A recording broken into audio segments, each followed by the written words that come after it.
দেশের অনেক এলাকায় আজ থেকে তাপমাত্রা কমতে শুরু করবে, তবে পশ্চিমাঞ্চলে শনিবার পর্যন্ত তাপপ্রবাহ চলবে বলে জানিয়েছে আবহাওয়া বিভাগ।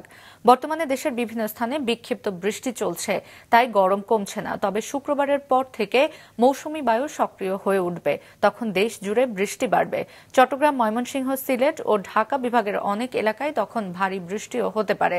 আবহাওয়া অফিস জানিয়েছে, সে সময় তাপমাত্রা কমে দেশ জুড়ে আরামদায়ক আবহাওয়া বিরাজ করবে। আমরা আশা করি শুক্র শনিবার পর্যন্ত এই মৃদু আকারের তাপদাহ এইসব এলাকাতে থাকবে। তারপর যদি আমরা বলছি যে 14 বা 15 তারিখ পর থেকে যখন মেন বৃষ্টি শুরু হবে, অর্থাৎ মৌসুমী বায়ু পুরোপুরি সক্রিয় হবে, সেই সময় সারা দেশ থেকেই আপনার এই তাপদাহ চলে যাবে।